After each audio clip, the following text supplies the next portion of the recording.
안녕하세요. 해드림 출판사입니다. 좋은 책 좀 소개할까 하는데 잠깐 들어주시면 감사하겠습니다. 전철이나 버스에서 대부분 사람은 스마트폰을 들여다보는데요. 어쩌다 책을 보고 있는 사람을 보면 정말 멋져 보입니다. 저만 그리 생각할까요? 항상 책과 가까이 한다면 우리 인생이 바뀌지 않을까 싶어요. 원강 초등학교 6학년 어린이들이 담따라는 시집을 냈어요. 어떤 시인이 이 시집을 보더니 이것이 진짜 시집이다 하더라고요. 그만큼 솔직하고 순수하고 해맑다는 뜻이겠죠? 아이들은 시가 어렵다고 해요. 그러면서도 가장 쉽게 시를 쓴답니다. 어른들의 영혼을 밝혀주는 진짜 시를 쓰죠. 어른들을 행복하게 해줄 진짜 시집 담따입니다.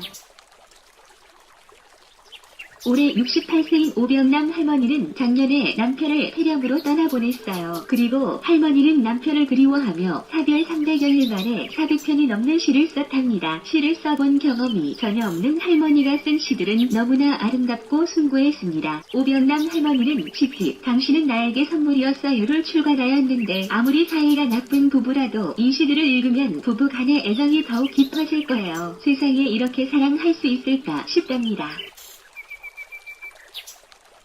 83세 김술남 할머니는 80세가 넘어 시인이 됐답니다. 할머니의 시집 노를 울리는 풍경 소리에 있는 시들은 가슴으로 읽는 시들이랍니다. 요즘 젊은 시인들이 쓰는 어려운 시와는 다르지요.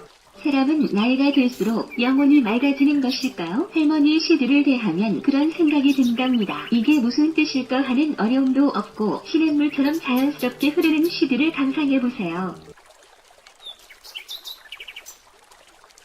이승훈 저자가 쓴 자비출판이라는 책은 출판에 관심 있는 누구나 참고할 책입니다. 저자의 출판에 관한 모든 노하우가 들어있다고 보면 되어요. 아마 이 책을 읽고 나면 작가가 되고 싶거나 출판사를 창업해보고 싶은 생각이 들 거예요. 책을 출간한 다음 자신의 책을 어떻게 홍보할 것인가 하는 다양한 방법도 나와 있답니다.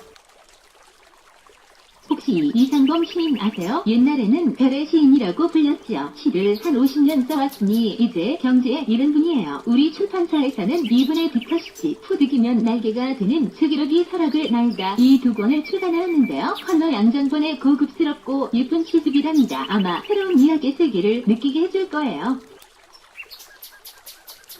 이 책은 정말 100번 1000번 추천하고 싶답니다. 아직도 바람소리가 들리니 이 책은요, 청각 도미견소라와 청각 장애를 가진 화가가 어떻게 소통하며 살았는지 슬프도록 아름답게 그려내는 산문집이랍니다. 특히 그림에 대한 안목을 높여주기도 합니다.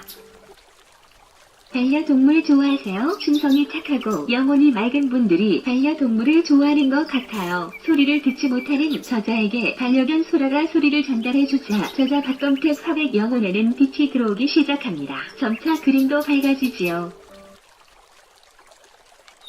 북한 김정은 위원장 답방이 언제쯤 될까요? 전직 국정원 고위 간부가 답방이라는 소설을 썼어요. 지금까지 동아일보, 국민일보, 문화일보, 아주경제, 전북일보, KBS 라디오 등에서 소설 답방에 대한 굵직굵직한 기사를 내보냈답니다.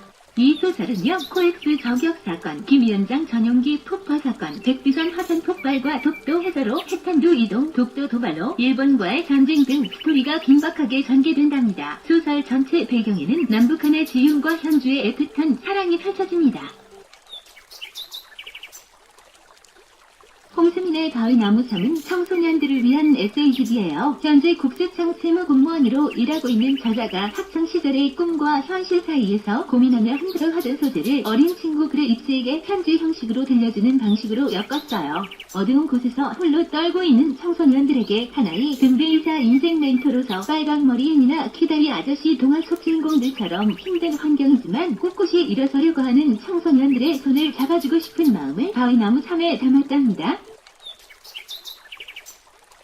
홍소희 컬러 시집 생일을 맞은 그대에게는 생일을 맞은 연인이나 친구, 가족이나 친지, 기타 각별한 이에게 선물하는 시집으로 출간되었습니다. 시집에는 생일을 축하하며 사랑하는 마음을 가득 담은 작품들을 엄선하여 실었어요. 예쁜 차파를 컬러로 넣어 선물용으로 아주 좋습니다.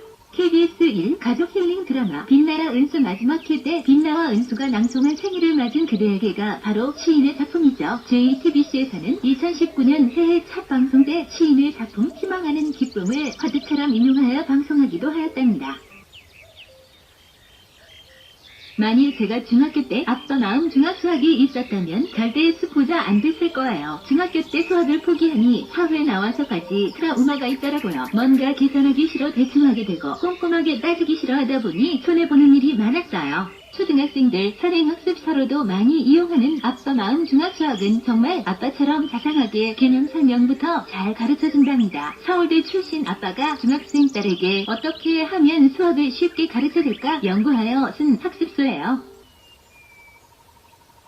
품이 있는 낱말 하나가 글 전체나 문장을 아름답게 빛나게도 합니다. 이승훈 작가가 쓴 국어사전에 숨은 예쁜 낱말은 우리 국어사전에 등재되어 있는 낱말 가운데 품위가 있을 뿐만 아니라 아름다운 시역 같은 낱말들을 선정하여 그 낱말마다 충분한 예문을 붙여 실었습니다. 좋은 글을 쓰고 싶은 분들에게 추천합니다.